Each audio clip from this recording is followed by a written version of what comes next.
12 طريقة مبتكرة هتقدر انك تزود بيهم مشاهداتك، وغير انك هتزود بيهم مشاهداتك لا انت كمان هتجيب افكار لفيديوهات ناجحة على منصة اليوتيوب. اهم حاجة بس انك تركز معايا وتمشي على اللي انا هقول لك عليه، وهتحس بالفرق بشكل كبير جدا، خصوصا ان احنا داخلين على شهر رمضان، واللي انا هتكلم عليه دلوقتي ده هيكون مفيد جدا ليك، وهيكون مفيد جدا لاي واحد صانع محتوى على منصة اليوتيوب ايا كان مين هو وايا كان المحتوى بتاعه ايه، سواء كنت مبتدئ او كنت محترف. الافكار دي حرفيا هتفيدك بشكل كويس جدا. اول حاجه وهي تحليل الفيديوهات الناجحه في نفس مجالك. يعني ايه تحليل الفيديوهات الناجحه في نفس مجالك؟ يعني ادخل على اليوتيوب، حاول انك تشوف الناس اللي في نفس مجالك. مش هقول لك المنافس ليك، لا انت ممكن حتى بغض النظر انك ممكن تحلل المنافس بتاعك، لا انت كمان ممكن تحلل القنوات الاجنبيه اللي في نفس محتواك. يعني قنوات اصلا اللي هي مش مصريه، او قنوات اصلا اللي هي مش تابعه لنفس البلد بتاعتك، لا انت ممكن تروح لقنوات اجنبيه تشوف القنوات الاجنبيه دي ايه الفيديوهات اللي عندهم قدرت ان هي تحقق مشاهدات كبيره جدا، وقدرت كمان ان هي تحقق نجاح كبير جدا على منصه اليوتيوب، وتبدا انك تاخد الافكار دي. بس قبل ما تاخد الافكار انت لازم تسال نفسك هنا شويه اسئله، وشويه الاسئله اللي انت هتسالهم دول هيكونوا 4 اسئله، والاربع اسئله دول انت لازم تسالهم لنفسك عشان لما تيجي تاخد الفكره تبقى انت عارف هتسيستمها ازاي، وفي نفس الوقت تبقى انت عارف هتعمل ايه بالظبط. طيب ايه هم ال4 اسئله دول؟ اول حاجه، ليه الفيديو ده نجح؟ لازم تسال نفسك وانت بتحلل الفيديو، ليه الفيديو ده حقق نجاح على منصه اليوتيوب؟ هل مثلا العنوان كان جذاب؟ هل مثلا الصوره المصغره كانت جذابه؟ هل مثلا الصوره المصغره كانت فيها حاجه مميزه؟ او مثلا كان فيها كلمه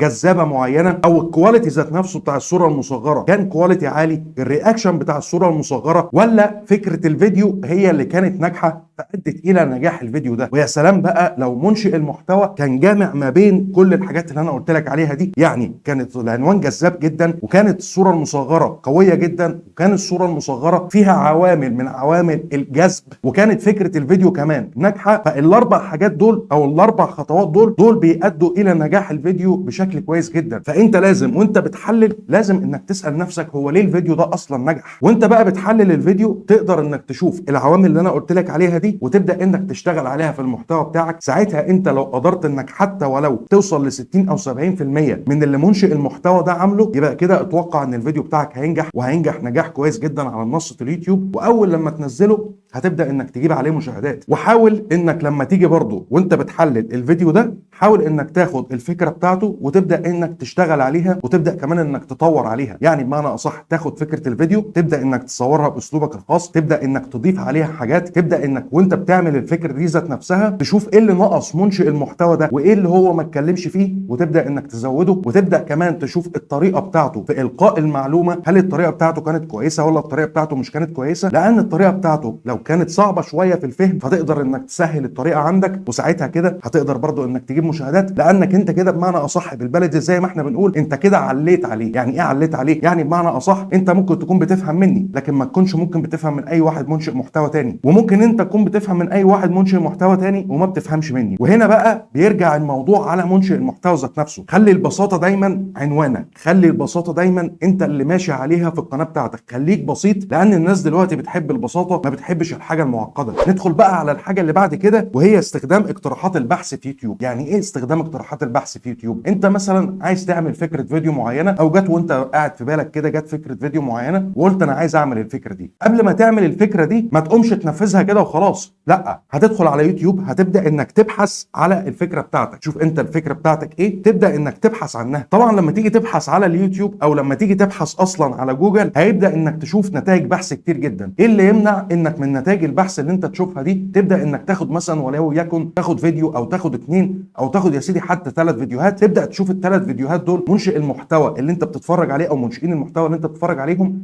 قدموا الفيديو ده ازاي، وكل واحد فيهم ايه المعلومه اللي قالها مختلفه عن الثانيه، بحيث انك كده تقدر انك تجمع اكبر قدر من المعلومات واكبر قدر من الاستفاده من الفيديوهين او ال3 اللي انت شفتهم، وتبدا كمان انك تقدمهم في الفيديو بتاعك بالاضافه للحاجات اللي انت هتقدمها اصلا في الفيديو. يعني بالاضافه للمعلومات المعلومات اصلا اللي انت هتقولها في الفيديو بتاعك واللي انت هتضيفها باسلوبك الخاص. ما يمنعش انك ممكن تقتبس منهم عناوين، ما يمنعش انك ممكن مثلا تقتبس منهم كتابه معينه هو كاتبها في الوصف، ما يمنعش انك تحلل الفيديو من خلال الكلمات المفتاحيه اللي هو كاتبها للفيديو. انت بتحلل حاجات كتيره جدا، مش مجرد كمان انك بتحلل موضوع الفيديو بس او بتشوف ايه اللي عمله منشئ المحتوى ده في الفيديو بس، لا انت كمان بتدخل في تحليل السيو بتاع الفيديو، الاس اي او اللي هو بمعنى اصح عناوين، اوصاف، كلمات مفتاحيه. كل ده انت بتقدر ان انت تحلله عشان تبدا في قناتك انك تقتبس، حط مليون خط تحت كلمه تقتبس، الحاجات اللي هو عملها اللي ادت لنجاح الفيديو ده. الحاجه رقم 3 واللي انت برضو لازم كواحد منشئ محتوى، المحتوى بتاعك قصص، المحتوى بتاعك طبخ، المحتوى بتاعك جيمنج، المحتوى بتاعك ربح من يوتيوب، اي محتوى ايا كان ايه هو، لازم ان هو يكون عنده متابعه للترندات والاحداث الجاريه. يعني ايه متابعه للترندات والاحداث الجاريه؟ انا هديك المثال على نفسي وتقدر ان انت تطبقه في المحتوى بتاعك. انا مثلا واحد بقدم الربح من اليوتيوب، تمام الكلام لغايه كده. انا دلوقتي لما اجي اقدم الربح من اليوتيوب انا بطلع بشرح لك حاجات كتيره جدا وبطلع اقدم لك حاجات كتيره جدا، ولكن في فتره من الفترات بيبقى في ترندات في محتوايا. ايه هي الترندات مثلا دي؟ بيبقى مثلا في مشكله رائجه في يوتيوب بطلع ان انا اتكلم عنها، بتكون مثلا في تعديل على السياسه معين فبطلع ان انا اتكلم عنه، بيكون في تحديث معين بطلع ان انا اتكلم عنه، بيكون في مشكله حاصله عموما زي مثلا الحاجه اللي انا اتكلمت عليها امبارح، موضوع الاختراق بتاع القنوات والتنبيه اللي عمله اليوتيوب ان هو بيحذر منشئين المحتوى من الضغط مثلا على اي روابط ومن المكالمات المشبوهه وما الى ذلك. فخليك انت دايما متابع للترندات دي، ويا سلام لو انت عملتها اول واحد في محتواك، ساعتها انت هتجمع مشاهدات، لان انت حتى سواء انت عملت الفيديو بحثي او عملت الفيديو مقترح والفيديو ده كان ترندي، ساعتها الفيديو بتاعك هيجيب مشاهدات، يعني هيجيب مشاهدات لان بيبقى عليه ضغط في البحث بشكل كتير جدا، بتبقى الناس عايزه تفهم ايه المشكله، بتبقى الناس عايزه تعرف ايه المشكله. كذلك برضو انت في المحتوى بتاعك لو المحتوى طبخ تقدر ان انت تشوفي الترندات اللي في محتوى الطبخ في الوقت الحالي. المحتوى القصص برضو ممكن ان انت تشوف المحتوى دلوقتي او القصص اللي الناس بتبحث عنها دلوقتي. المحتوى بتاع الجرائم نفس الكلام، بتشوف مثلا انت ايه الجريمه الشائعه اللي الناس بتبدا ان هي تشوفها او الناس تبدا ان هي تبحث عنها او اللي عايزه تعرف الموضوع بتاعها تبدا ان انت تقدمها. فلازم انك تكون متابع للترندات بشكل كويس جدا، خصوصا ان جوجل اساسا بيديك في حاجه اسمها جوجل ترند، بتقدر انك تعرف الترندات الرائجه دلوقتي. وهنعمل شرح بشكل كويس جدا خلال الفتره اللي جايه عن ازاي انك تجيب الترندات من جوجل ترند، وهعرفك برضو في الفيديو اللي انا هعمله ده ازاي انك تبقى متوقع الترند اللي هيحصل. وعايز اقول لك على حاجه في موضوع استغلال الترند ده، انت ما ينفعش انك تستخدم او تستغل اي ترند كده وخلاص. يعني ما ينفعش ان الترند يكون خارج محتواك وانت تروح تتكلم عنه. هي الشطاره هنا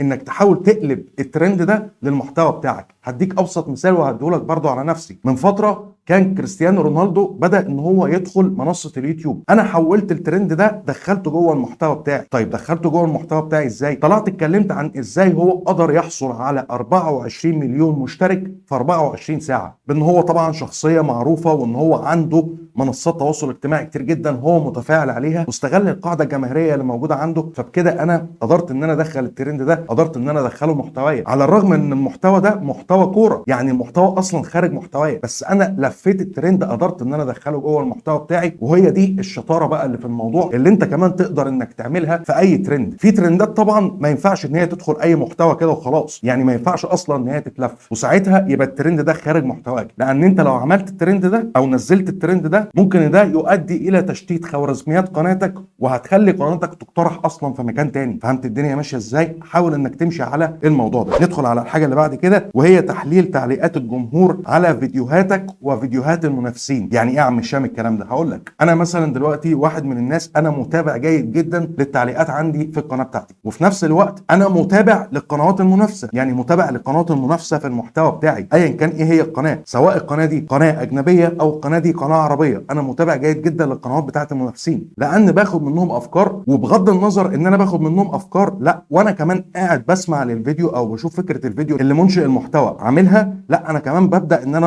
اقرا التعليقات اللي موجوده. طيب انا بستفاد ايه من حاجه شبه كده؟ بستفاد ان انا ممكن اطلع من التعليق ده، ممكن اطلع بفكره فيديو، ممكن اطلع من تعليق جوه قناتي كمان اطلع منها بفكره فيديو، لان في حاجات ما بينفعش ان هي تتشرح في التعليقات، في حاجات ممكن يكون شرحها طويل فما بقدرش ان انا اشرحها لمنشئ منشئ المحتوى في التعليقات، فبقدر ان انا اعمل كده عشان اقدر ان انا اشوف التعليق ده بيتكلم عن ايه واطلع اعمل عنه فكره فيديو. فتعليقات قناتك والتعليقات كمان اللي على قنوات المنافس تقدر انك تستغلها بشكل كويس جدا بان انت تطلع افكار فيديوهات. يعني حتى وانت بتتابع المنافس وبتحلل المنافس، لا انت كمان تقرا التعليقات اللي موجوده على الفيديو بتاعه، لان ممكن حرفيا التعليق اللي موجود على الفيديو بتاعه يجيب لك فكره فيديو تانية خالص غير اللي انت اصلا عايز تعملها، ويبقى كده انت كسبت فكرتين بدل ما انت كسبت فكره. الموضوع كله مبني على ذكائك انت كمنشئ محتوى. هل انت هتعرف انك تستغل الموضوع ده ولا مش هتعرف ان انت تستغله؟ الحاجه رقم 5 اللي لازم برضو على اي منشئ محتوى في اي مجال ايا كان ايه هو لازم انه يعملها، وهي مراجعه الفيديوهات القديمه الناجحه وتحديثها. يعني ايه يا عم هشام الكلام ده؟ يعني ايه مراجعه الفيديوهات القديمه الناجحه وتحديثها؟ انا هقول لك. انت لازم تكون عندك تحليل لاحصائيات قناتك، ولازم انك يكون عندك تحليل لاداء قناتك واداء فيديوهاتك. يعني عندك انت في القناه بتاعتك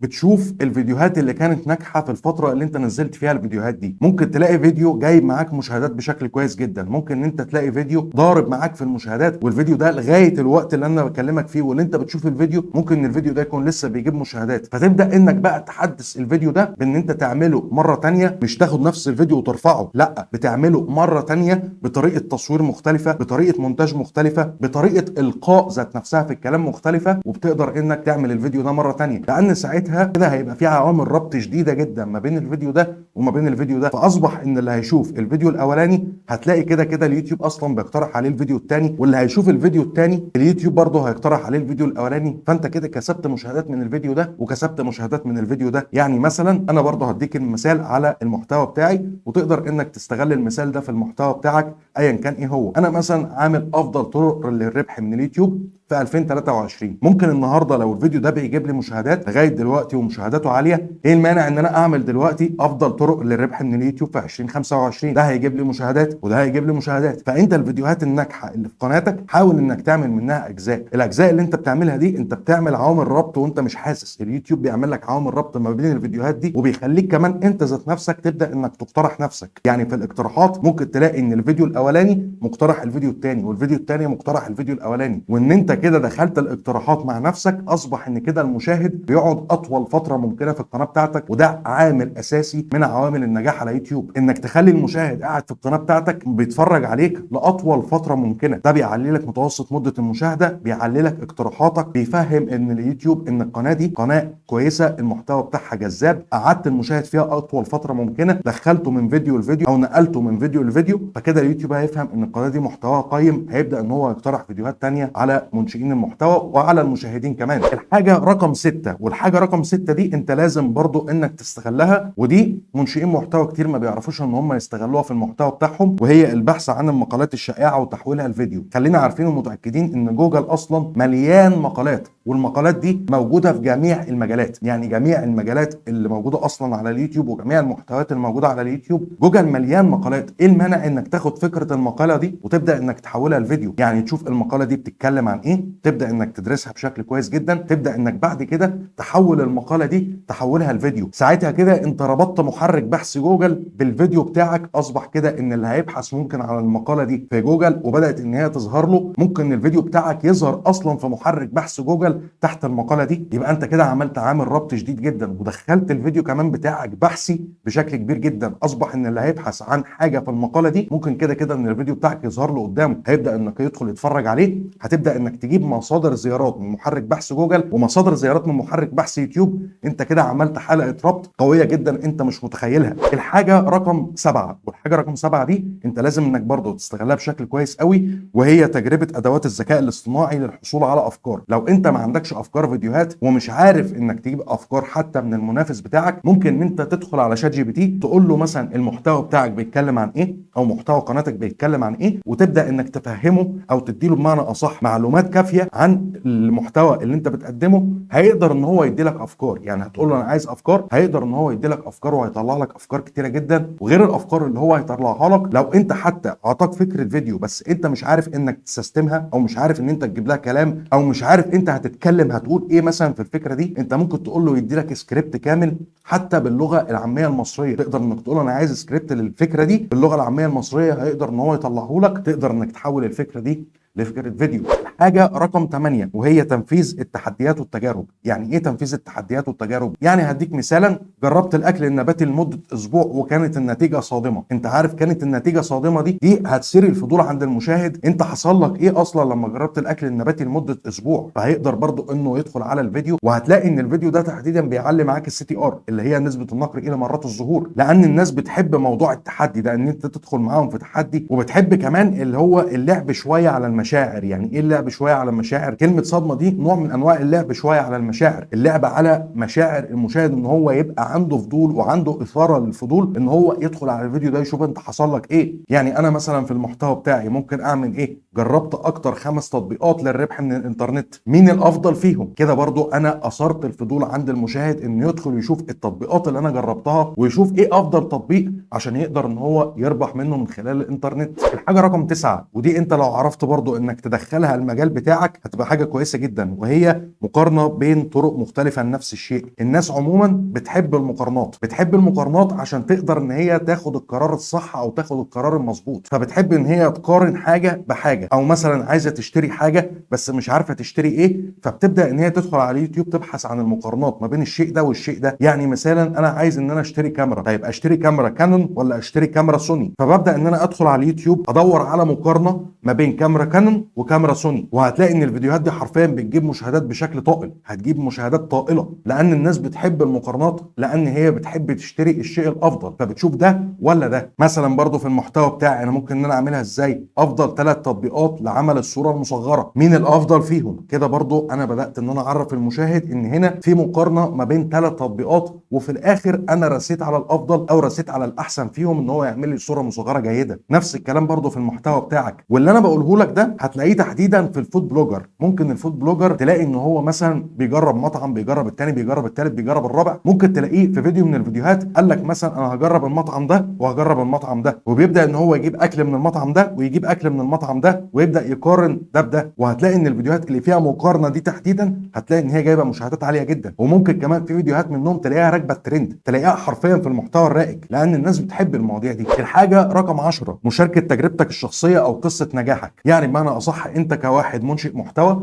لو عندك قصه نجاح معينه او لو عندك تجربه نجاح معينه، ايه المانع ان انت تشاركها مع الناس؟ انا مثلا ازاي حصلت على 1000 مشترك في اقل من 28 يوم، او مثلا قصتي مع الربح من اليوتيوب وازاي ان انا بداتها. فالتجارب الشخصيه وقصص النجاح بتبدا برضو ان هي تجيب مع المشاهد، فانت برضو في المحتوى بتاعك تقدر انك تعمل لو عندك تجربه شخصيه ايا كانت ايه هي والتجربه دي ناجحه، ممكن ان انت تشاركها مع الناس، لان دي او التجربه بتاعتك بمعنى اصح ممكن ان هي تبقى سبب في نجاح اي شخص تاني. يعني ما تستهونش بنفسك وما تستهونش ان انت ممكن طب انا لما اشارك فكره نجاحي او لما اشارك تجربه نجاحي دي هتفيد الناس بايه؟ لا، ممكن تفيد غيرك وهتفيدهم بشكل كبير جدا، وممكن تفيد عدد كبير جدا من الناس انت لا يمكن انك تتخيله. الحاجه رقم 11 ودي جميع المحتويات يقدروا ان هم يستخدموها في المحتوى بتاعهم، ايه هي؟ جمع الاسئله الشائعه والاجابه عليها في فيديو واحد. بتشوف انت لو الناس مثلا بتسالك اسئله كتير في الكومنتات، او لو بتسالك مثلا اسئله كتير على المنتدى بتاعك، او بيجي لك حتى اسئله على الخاص، تقدر انك تاخد جميع الاسئله دي وتجاوب عليها في فيديو واحد. ويا سلام بقى لو عرفت الناس من قبلها، عملت كده بوست على المنتدى بتاعك انا هعمل مثلا فيديو اسئله، اللي حابب يسال سؤال يتفضل ان هو يساله، تقدر انك تجمع كل الاسئله دي وتقدر انك تقدمها وتشاركها في الفيديو بتاعك. ساعتها هتلاقي ان الفيديو بتاعك ده بيجيب مشاهدات كتير جدا، لان الناس اصلا اللي انت جمعتهم واللي انت جاوبت على الاسئله بتاعتهم كده كده لازم هيدخلوا هيتفرجوا على الفيديو عشان يعرفوا انت جاوبت على السؤال بتاعهم ولا لا. ممكن ان انت تجمع اسئله من عندك من الكومنتات حتى وتطلع تجاوب عليها في فيديو واحد. انا لما جيت طلعت عملت قبل كده عملت فيديو اسئله، الفيديو جاب لي مشاهدات كويسه جدا، على الرغم ان اياميها كانت قناتي كانت صغيره وكانت لسه ما ظهرتش زي دلوقتي، بس الفيديو جاب لي مشاهدات لان انا جاوبت على اسئله، الاسئله دي بتهم الجميع، والاسئله دي انا كنت جايبها من كومنتات قناتي، وكنت كمان اياميها عامل بوست على المنتدى بتاعي كنت مجمع فيه عدد كبير جدا من الاسئله، فده اللي ادى ان الفيديو بتاعي بدا ان هو يظهر وبدا ان هو يجيب لي مشاهدات، وبدا كمان ان هو يدخل اقتراحات يوتيوب. يعني مثلا في المحتوى بتاعي انا هقول ايه؟ اكتر 10 اسئله عن الربح من اليوتيوب واجابتها بالتفصيل، فكده اي حد هيبدا ان هو يشوف العنوان ده او يشوف ان انا عامل فكره الفيديو دي هيبدا ان هو يدخل عليها، عشان هو برده ممكن تكون في اسئله في دماغه انا مجاوبه عليها او انا مجاوب عليها جوه الفيديو، فهيقدر ان هو يستفيد، وفي نفس الوقت كمان انا استفدت ان انا فدت ناس كتيره جدا، وانا استفدت كمان بالمشاهدات. فانت تقدر برده في المحتوى بتاعك ايا كان ايه هو، تقدر انك تعمل الموضوع ده بشكل كويس جدا، وهتلاقي ان الفيديو بيجيب معاك مشاهدات. الحاجه رقم 12 والاخيره وهي صناعه فيديوهات المتوقع والمفاجئ. يعني ايه صناعه فيديوهات المتوقع والمفاجئ؟ ايه يا عم هشام التعقيد ده؟ مش تعقيد اطلاقا. الناس دايما بتحب المحتوى اللي فيه تنبؤات وفيه توقعات بمعنى اصح. يعني مثالا برضو على المحتوى بتاعي، ازاي اليوتيوب هيتغير في 2025، ازاي اليوتيوب هيتغير في 2026. دي حاجه انا ممكن ان انا بتوقعها او ان انا بشوفها في المجال بتاعي، او بيبقى مثلا عندي وجهه نظر عميقه شويه في اللي ممكن يحصل بعد كده. ايه المانع ان انا اطلع ان انا اشاركه؟ يعني انا مثلا في مجالي في الربح من اليوتيوب، انا توقعت قبل كده انا وحسام عبد الله تحديث، وبالفعل التحديث ده حصل والله. يعني انا وهو كنا قاعدين بنتكلم وقلنا ان التحديث ده ممكن ان هو يحصل في اليوتيوب. التحديث ما قعدش عليه حرفيا اسبوعين الا ولقينا التحديث ان هو اتطبق، وما كانش عندنا اي خلفيه عن التحديث ولا كان حتى في تسريبات عن التحديث. فالناس بقى بتحب المواضيع دي، بتحب مشاركه الحاجات اللا متوقعه، الحاجات اللي هي ممكن تبقى خارجه شويه عن حدود التوقع. ويا سلام بقى لو حصلت، يبقى انت كده سابق مجالك حرفيا. المحتوى مثلا بتاع الطبخ، جربت اكتر اكله غريبه من الانترنت، هل نجحت التجربه؟ فساعتها برضه هتلاقي ان الفيديو عليه رجل وعليه مشاهدات، لان الناس عايزه تشاركك التجربه وتشوف التجربه دي عامله ازاي وتشوف ايه اللي هيحصل اصلا في الفيديو. ودي كانت ال 12 طريقه اللي انا حبيت ان انا اقول لك عليها، والافكار اللي انا حبيت ان انا اقول لك عليها. لو قدرت انك تستغل كل كلمه من اللي انا قلتها لك في الفيديو ده وقدرت انك تعملها في المحتوى بتاعك، شوف النتيجه. ومستني رايك تحت في الكومنتات. لايك وشير وسبسكرايبك، واشوفك الفيديو الجاي. سلام.